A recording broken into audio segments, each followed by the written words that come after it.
Hey everyone, I'm just sitting here with Blake Reese, my mortgage guy of many, many years, and a lot of things are going on in the market with interest rates obviously going up, but lenders are being creative. They're coming out with new programs, some really cool stuff to combat that, to still make the buying process affordable. And we're hearing a lot about this 3-1 buy down. You're hearing ARMs. You're hearing all sorts of stuff we haven't heard in a long time. Yeah. At least every day. Yeah. You know, it's still been around, but it just hasn't made sense until maybe now. But Right. so I wanted to sit down. Again, this is Blake Reese, Stewart, Hennefer with Utah Real Estate. And we just want to go over some of this loan program. This one happens to be the 2-1 buy down, right? Well, it's actually a complete overview of all buy downs. Okay, cool. Let's jump in without further ado. So, talk to me, Blake. Tell me what. Let's create some clarity on what's going on. I mean, I know people are confused out there. So, without further ado, have at it. So there's been a lot of confusion out there in the marketplace, and as you say, I think this is particularly prescient right now because in the past, the rates have been so low we haven't needed to think about trying to buy them down much because they're already so low. We have such a big shift that happened recently that we've really kind of gotten into a space where like, okay, what do we do now? How do we help these buyers where the rates have shifted so much so fast, help them to get down to a lower payment?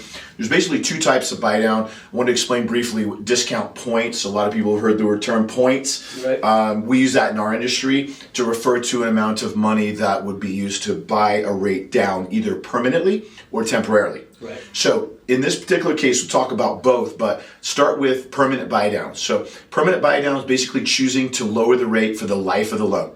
So that we'll take some basic numbers right now, this is for illustration purposes. So let's just say we're at 7% interest rate with no cost in the moment. We can choose if we want to in the moment to buy that rate down to 7 or to 6.75 or even maybe down to 6.5, sometimes even lower. We generally do that when we think we have a future of maybe higher rates and we just want to buy that rate down as low as we can and hold on to that lower rate. Okay. I had a son that bought a house recently. We did a buy down for him where he would have been about 0.75% higher, bought it down. His payment was much more manageable at that lower level and for the longer term. Right. There is also, so we can do this anytime we want to, but it's a long-term strategy. And the one thing we have to really think about is what maybe could happen next year, the year after, the Fed, what they're doing with raising their short-term rates and trying to move inflation down. And a lot of experts think that, especially we talked in our last meeting about Fannie Mae coming out saying they expect to see 4.5% rates soon. So if that's the case, then maybe we want to be a little careful inside a permanent buy down. Okay. There is what's called a forced buy down, which is sometimes there's nothing we can do about it. In this moment right now, investors that basically control the mortgage-backed securities market, they understand that we're probably going to be refinancing next year. Everybody kind of experts know the rates will be coming down, so they have to protect their margins, and they know they're going to get bought out in a short period of time. So sometimes they associate a cost, and it's just there. Right. There's nothing we can do about it. So some people, hey, well, I don't want to buy down. Well, you have to. Right. Okay. On some loans. We've seen this a lot with investment loans recently. Not so much with single family owner-occupied, but with investments. Awesome. So those are the permanents. The next part is temporary buy downs. And this is, I think, the thing that is most prescient in our market right now and been so much confusion around. There are basically 4 types of temporary buy down. And when we say temporary, what that means is that we're taking a fixed interest rate. So let's just assume for another moment that maybe we take a 7% interest rate.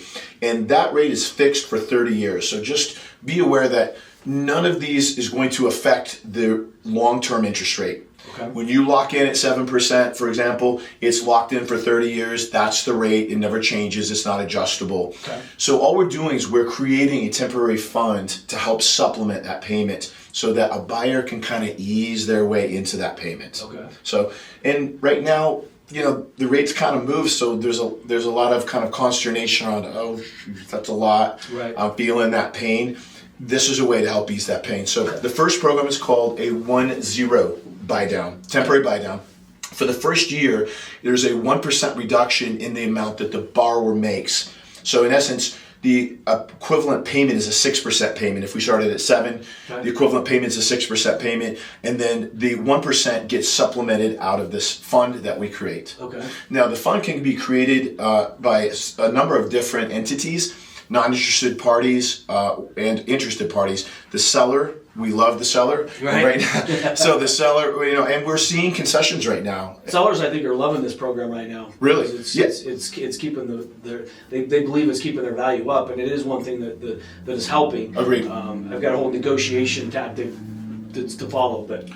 Well, and instead of having to reduce price of house, a lot of them I've heard yeah, are we're looking seeing at it. this. Yeah, right? we're seeing it. So this is a kind of a potential associated cost. It's not exact. It's used for purposes of illustration, and it gives you an idea of what the cost might look like. So in essence, 0.75 is 0.75% of the loan amount. So it's pretty easy to come up with this much. And what this does for the first year, supplement that first payment. Okay. Right.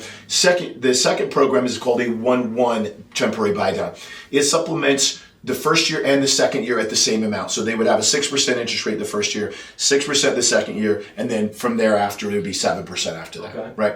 And keep in mind it's 7% the whole time. Right, Just to be right. clear, but this fund and this Unlike is the arms, the adjustable rates that go up and down or wherever. Correct. This stays fixed for the life of the loan. right. So you don't have to worry down the road that it's going to change. So it's just a way of kind of easing in. Cushioning the first couple Cushion, years. correct.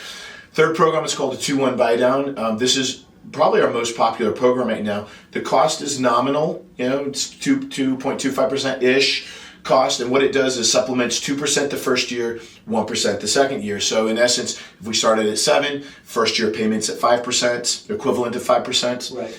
Second year payment 6%, third year 7. Okay. And then finally the 3-2-1 buy down.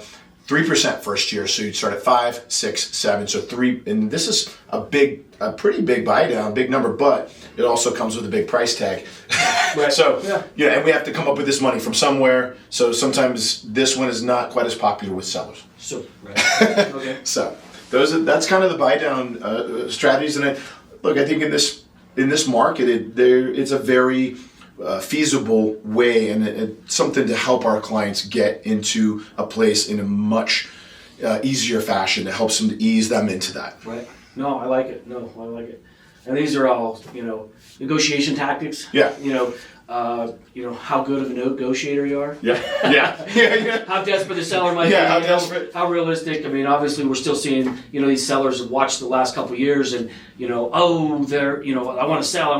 Oh, look at how much equity I got in my house. And they may not be ready. And Right. I don't want to say they've missed the boat, but that high level of equity has kind of sold. And so these guys are trying to preserve that equity, and some of these programs will help them. So it's negotiation. Like I said, the sellers are over the past couple of years, they've seen the houses go in a weekend or a week, multiple offers, that kind of stuff. Now a seller's finally ready to sell. They weren't prepared, or they weren't ready, whatever, financially, job, family, whatever, and now they're ready to go. And so they're trying to hold on to the coattail, and this helps them because they're starting to feel the pain. They're starting to say, okay, my house didn't sell in a weekend, didn't sell in a week, didn't sell in a month. Now I'm 2 months into this. Yeah. Oh boy. Yeah. And it's October right now. We're coming into the winter season. Yeah. It starts to slow down a little bit naturally here.